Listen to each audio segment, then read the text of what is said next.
ان اللہ ملائکتہ یصلون علی النبی یا ایھا الذین آمنوا صلوا علیہ وسلموا تسلیما اللہم صل علی محمد وآل محمد وعجل فرجہم اجمعین۔ سورہ مبارکۃ الفاتحہ نظر تمام شہدائے کربلا و اسیران کربلا و راہ و کوفہ و شام و ذریت امام حسین علیہ السلام۔ بسم اللہ الرحمن الرحیم۔ تمام حاضرین اور ناظرین السلام علیکم۔ یا علی علیہ السلام مدد۔ عزاداروں، مولا کے چاہنے والوں، پروگرام کا آغاز اور پہلا حصہ آج سے ہم شروع کر رہے ہیں۔ پروگرام کا عنوان ہے اربعین حسینی۔ شروع اس پاک ذات کے نام سے جو خالق کل ہے، جو کبریا ہے، اعلیٰ ہے اور ہم سب کا پروردگار عالم ہے، اور تمام تر درود و سلام محمد وآل محمد کے لیے جو باعث رحمت ہیں، جو باعث نعمت ہیں، اور جن کی وجہ سے ہمیں خصوصاً عزاداروں کو سفر عشق ملا، سفر عشق میں تہذیب ملی کہ ہم اور آپ اس کائنات میں جتنی بھی مخلوقات ہیں وہ اربعین حسینی کے سفر پر گامزن ہیں۔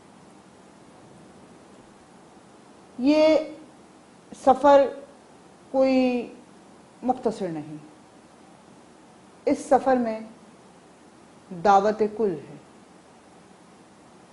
جو جس بھی مذہب سے تعلق رکھتا ہو اور تھوڑی سی بھی معرفت رکھتا ہو،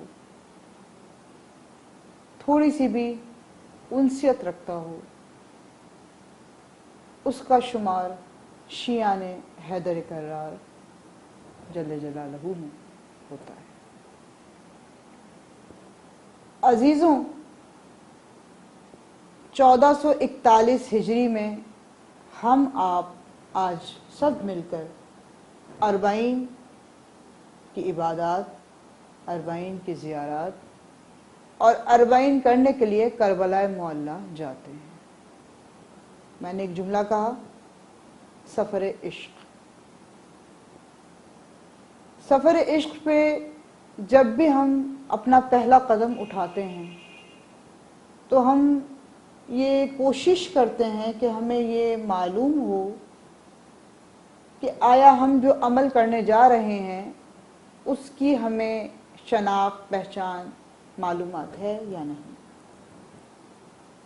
اربعین عربی کا لفظ، ہندسوں میں 4 اور 0 کا عدد یعنی 40۔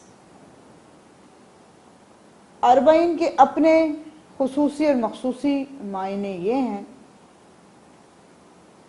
کہ کسی کی یاد میں 40 روز کو گزارنا، اور یہ 2 صورتوں میں آتا ہے، یا تو کسی کی موت ہوئی ہو یا کسی کی شہادت ہو۔ لیکن چونکہ اربعین حسینی عشق کا سفر ہے تو یہاں موت نے اپنے آپ کو پیچھے چھوڑ دیا ہے اور شہادت نے اپنا قدم زندہ اور جاوید ہوتے ہوئے سب سے آگے رکھ دیا ہے۔ تاریخ شاہد ہے کہ یہ اربعین حسینی کوئی آج سے نہیں ہو رہا، ازل سے ہو رہا۔ انبیاء نے بھی کیا، اوصیاء نے بھی کیا، اولیاء نے بھی کیا، اور تمام مخلوقات اس کو جوں در جوں ادا کر رہے ہیں۔ اور اگر ہم زمین کی بات کریں تو شہر با شہر، قریہ با قریہ، مکان با مکان، یہاں تک کہ تمام ممالک میں بھی اس کو ادا کرنے کی ایک ترتیب بنائی جاتی ہے، ایک مہم جاری کی جاتی ہے۔ لوگ پورے سال کوشش کرتے ہیں یا تو ہم عاشورہ پہ کربلا جائیں یا پھر ہم اربعین پہ کربلا جائیں، اور زیادہ تر لوگوں کا رجحان یہ ہوتا ہے کہ اربعین پہ ہم شام جائیں اور عاشورے پہ ہم کربلا جائیں، اور بعض لوگ یہ چاہتے ہیں کہ ہم عاشورے پہ بھی کربلا جائیں، اربعین پہ بھی کربلا جائیں اور شام بھی جائیں۔ یہ لوگوں کی اپنی اپنی عقیدت کا، اپنی محبت کے اظہار کا ایک تعلق ہے۔ اس اظہار کے تعلق میں اور عقیدت اور مودت کے تعلق میں مجھے اور آپ کو یہ کہنے کی بالکل ضرورت نہیں ہونی چاہیے کہ آپ ابھی ایسا کریں اور تب ویسا کریں، کیونکہ سفر عشق میں حدود نہیں باندھی جاتی۔ یہ عشق ایسا ہے جو لامحدود ہے، کیونکہ لامحدود کے ذکر خیر کا وعدہ ہے، اور لامحدود جس کو چاہتا ہے اس کو اپنے ہی آثار میں لامحدود رکھتا ہے۔ وہ ذات الہیہ ہے، یہ صفات الہیہ ہیں۔ اب رہی بات اربعین، تو متعدد مقامات پر اربعین کی تعریف کی گئی ہے، مولا کے چاہنے والوں کی تعریف کی گئی ہے۔ اربعین کیوں ہے؟ کیا وجہ تھی؟ اگر ہم پہلی محرم سے 10 محرم دیکھیں تو شہادت امام حسین اور اصحاب احباب انصار کی ہو گئی۔ 3 دن کا بھوکا پیاسا سیدہ کے لال کو میدان کارساز میں سیدہ کی اولاد کو ذبح کر دیا گیا۔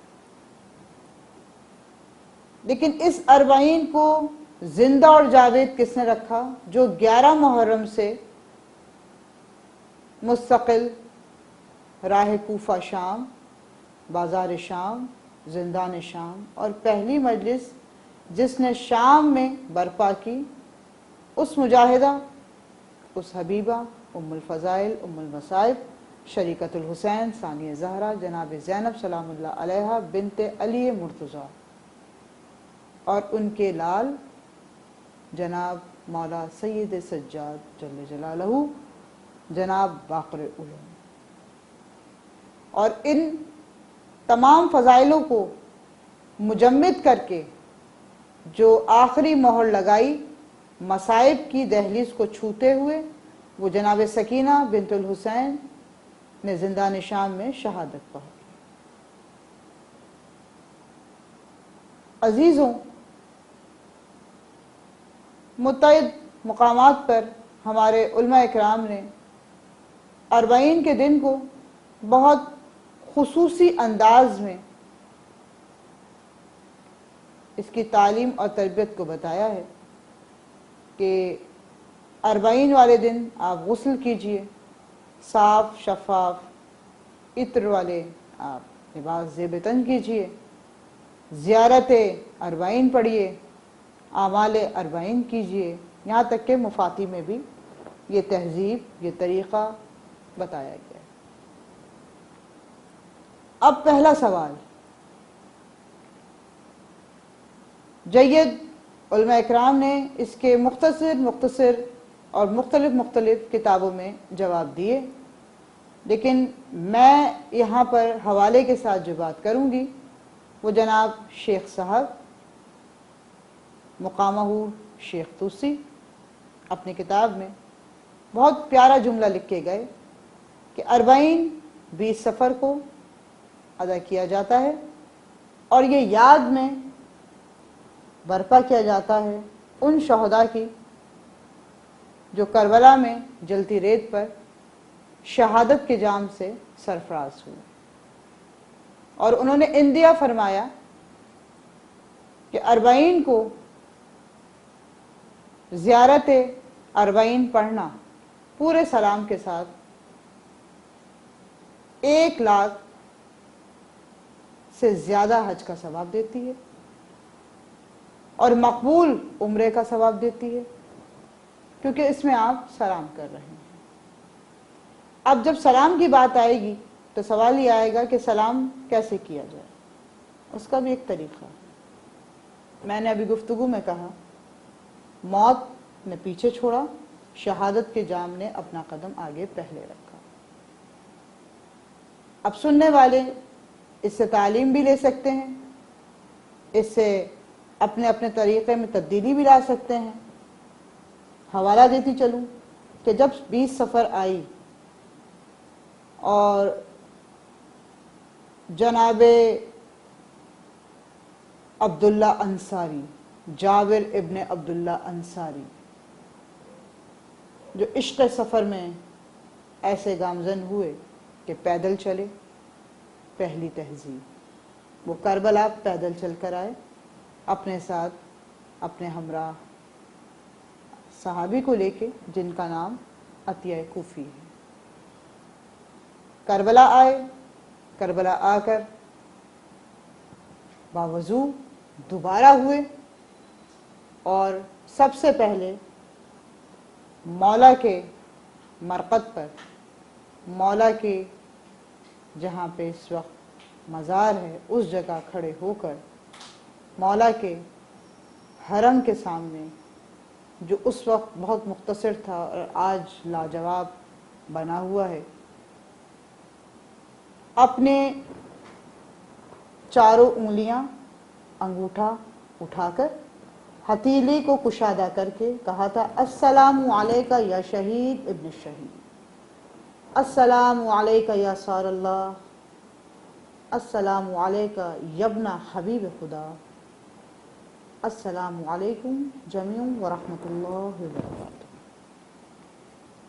ہاتھ کو واضح کرنے کا مقصد بتایا جناب جابر نے کہ جب بھی کسی شہید کو سلام کرو تو ہاتھ کی ہتھیلی اور انگلیوں کو واضح رکھو. یہ ہے شہید کو سلام کرنے کا انداز. چونکہ شہادت اور موت میں فرق ہے. شہادت زندگی کی طرف لے کے جاتی ہے، موت قبر کے احاطے میں انسان کو لے کے جاتی ہے. موت اور شہادت میں فرق یہ ہے کہ شہادت کے بعد شہید زندہ اور جاوید رہتا ہے، مرنے کے بعد انسان منو قبر کے نیچے چلا جاتا ہے.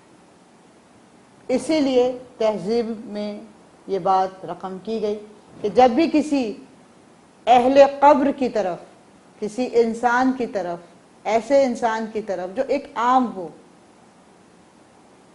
جو اپنی موت پہ ہی دنیا سے رخصت ہوا ہو، تو اس کی قبر کی طرف آپ انگلی کا اشارہ کر کے کہیں گے السلام علیکہ یا اہل القبور. لیکن یہاں جناب جابر نے یہ بات واضح کی کہ انہوں نے اپنا ہاتھ پھیلایا، سیدھا ہاتھ اٹھایا اور مولا کے سامنے سلام پیش کیا، اور پھر سیدھا ہاتھ اٹھا کر انہوں نے مولا کے مرقد پہ رکھا. یہ ایک تعلیم ہے جس سے پتہ چلتا ہے کہ ہمارے شہداء، ہمارے شہید زندہ و جاوید آج بھی ہمارے سامنے قائم اور دائم. عزیزوں، یہ ایک بات ہے معرفت کی. یہ در بہت بڑا فیض، علم، حلم، شجاعت، سخاوت کا در ہے. آپ جتنی زیادہ اس کی طرف رغبت کریں گے، آپ کو اتنی ہی زیادہ سچے موتی آپ کی جھولی میں گرتے چلے جائیں گے. تحقیقی نقطہ نظر سے جو بات اس وقت میں نے بیان کی، اس بات پہ تھوڑی دیر کے لیے ذرا غور کیجیے کہ جب ہم زیارت وارثہ، زیارت اربعین، زیارت سید الشہداء، زیارت ائمہ جب ہم پڑھتے ہیں تو خصوصاً ہم اپنے ہاتھ کی انگلی کو اٹھاتے ہیں، جبکہ سنت جناب جابر اگر لیں جو انہوں نے تہذیب بتائی، کیونکہ کربلا کے بعد مکمل تہذیب آدم ثانی جناب سید سجاد نے بتائی، جناب زینب سلام اللہ علیہا نے بتائی، اور ان کے اصحاب اور انصار نے بتائی، جیسے جیسے بات رقم ہوتی گئی. کیونکہ شریعت کو تازہ کیا جناب زینب سلام اللہ علیہا نے، مولا سید سجاد نے، اور جو طریقہ بتایا اس طریقے کو، ان حوالہ جات کو تاریخ میں اگر ڈھونڈا جائے تو ملتے ہیں۔ جب جناب جابر آئے، سلام کیا، تھوڑی دیر بیٹھے، گریہ کیا، زار و قطار روئے، اتنا روئے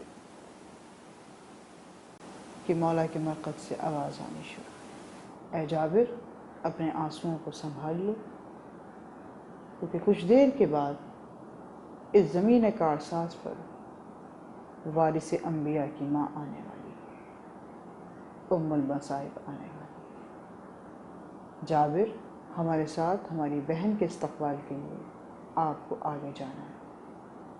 جناب جابر کہتے ہیں مولا اتنی ہمت و توقیر کا امتحان نہ لیجیے،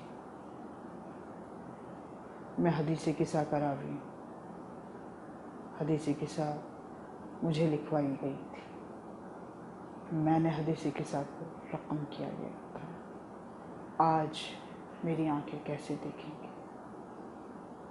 آج میں وارث انبیاء کی ماں کو، اس کے گریے کو، اس کے نالوں کو کیسے سن سکتا؟ مولا میرے میں ہمت نہیں۔ مولا نے کہا تو سخی ابن سخی کا چاہنے والا ہے، جابر ہمت کر، تو حق کی راہ پہ گامزن، جو حق کی راہ پہ گامزن ہوتے ہیں ان کو ہمت لا رہے بھی عطا فرماتے ہیں۔ سبحان اللہ اس جملے، میری جان قربان ہو مولا کی عظیم کلمات پر، عظیم شہادت پر، شہادت کا جام دیتے رہے، امت محمدیہ کے لیے باعث فخر، باعث رزق، باعث شفا بنتے رہے۔ کربلا کی ریت کو میرے مولا علی نے اٹھا کے کہا تھا یہ وہ ریت ہے جس میں یبنا رسول اللہ کا خون شامل ہوگا، یہ ریت تمام اور زمینوں کی ریت سے بلند ہے۔ جب مولا صفین سے واپس ہو رہے تھے، مولا نے اس زمین کو سجدہ کیا، کیوں؟ اس میں یبنا رسول اللہ کا خون شامل ہے۔ کسی بھی جگہ کی ریت اٹھا کر منہ میں رکھو تو لوگ فوراً منہ سے نکلوا دیتے ہیں، سیپٹک ہو جائے گا، جراثیم آ جائیں گے، لیکن واحد خاک شفا ہے جس کی سنت امام حسین جناب جابر کو دے رہے ہیں کہ اے جابر اگر پھر بھی تمہیں ہمت و توقیر اور ہمت و طاقت کی ضرورت ہے تو ذرا میرے مرقد کے سامنے سے ایک چٹکی ریت کی اپنے منہ میں رکھ لو، خدا کی قسم تم میں اتنی جرت آ جائے گی کہ تم میری بہن کی اماری خود لے کر میری مرقد تک آؤ۔ سبحان اللہ، سنت بتائی۔ اسی لیے آج ہمارے گھروں میں، ہمارے جا نماز میں، ہمارے گھروں کی زینت بنی ہوئی ہے خاک شفا۔ جا نماز میں سجدے کے طور پہ ہم رکھتے ہیں خاک شفا۔ جس جا نماز میں ہمیں خاک شفا نظر نہیں آتی ہم فوراً کہتے ہیں کہاں ہیں سجدہ گاہ، کیونکہ اللہ تعالیٰ نے عظیم قربانی کے بعد اس کربلا کو، اس اشرف اولیٰ کو، اس زمین کو بلند فرمایا۔ عزاداروں کی جنت کہیں اور نہیں، صرف اور صرف کربلا۔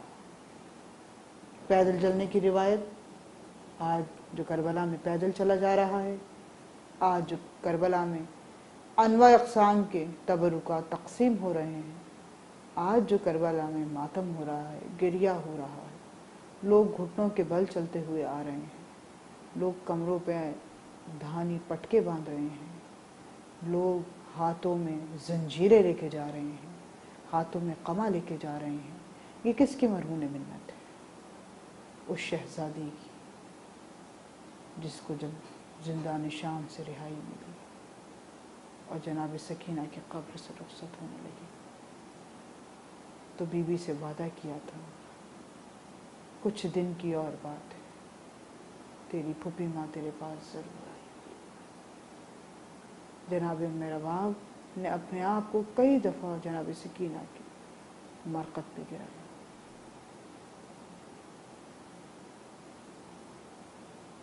اس حال میں جب 3 عماریوں پہ بیویاں سوار ہوئیں، خدا کی قسم کلیجہ کٹ کے منہ میں آ جاتا ہے، آنکھیں خون کے آنسو اٹھی۔ عزیزوں، کہاں 95، 56، 72 اور کہاں صرف 18 بیویاں۔ کوئی علی اکبر کو یاد کر رہی ہے، کوئی قاسم کو، کوئی غازی کا ماتم کر رہی ہے۔ شام میں جب پہلی مجلس برپا ہوئی اور شہداء کے سر آئے تو ام لیلہ نے کہا ہائے علی اکبر، ام فروا نے کہا واہ قاسم، ام کلثوم جناب زینب نے کہا ہائے غازی۔ رباب نے جلے ہوئے جھولے کی لکڑیاں دیکھی، بالیوں پہ خون لگا دیکھا تو کہا ہائے سکینہ، ہائے علی اصغر۔ اور جب سید الشہداء کا سر آیا تو تمام بیویوں نے گھیرا کیا، غازی سرکار کے سر کو رکھا اور میرے مولا سید سجاد وصائب بیان کرتے جاتے ہیں، سر و سینہ پیٹ لیا، شام کی زمین لرزنے لگی، قافلہ تیار ہو اور بی بی نے جملہ کہا الوداع اے سکینہ، الوداع میری ماں جائی، الوداع سینے پہ سونے والی، الوداع۔ ڈرنا نہیں، پھوپھی نے جلد تمہارے پاس آنا ہے، اے میری ماں جائی، اے میری سینے پہ سونے والی، اے میری پیاری بھتیجی، الوداع۔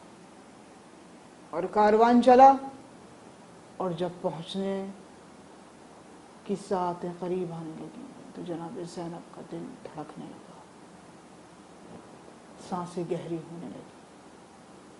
مولا سید سجاد سے کہا اے بیٹا، مجھے لگ رہا ہے میں بھائی کی سرحد پہ آ رہی ہوں۔ سبحان اللہ، اجرکم من اللہ، ایسے جذبے پہ، ایسی محبت پہ، ایسی معرفت پہ کہ بہن بھائی کی دہلیز سے کوسوں دور ہے لیکن کہہ رہی ہے بیٹا سید سجاد، مجھے لگ رہا ہے میں بھائی کی دہلیز پہ پہنچ رہی ہوں۔ مصائب مولا علی اکبر کے سبھی کے ذہن میں ہوں گے کہ جس وقت مولا علی اکبر نے امام حسین کو پکارا تھا تو مولا حسین علی اکبر کا لاشا ڈھونڈتے ڈھونڈتے گھٹنیوں کے بل چل کے گئے تھے۔ آج جیسی کربلا کے قریب بی بی کی سواری پہنچی ہے اور جناب جابر نے سلام کہا ہے تو بی بی نے اپنے آپ کو عماری سے گرا دیا اور گرا کر گھٹنیوں کے بل چلتے ہوئے کہتی ہیں ہائے عباس، ہائے حسین، ہائے عباس، ہائے حسین، بھیا بہن آ گئی، الا لعنت اللہ علی القوم الظالمین، لعنت اللہ المقصرین وقاصبین۔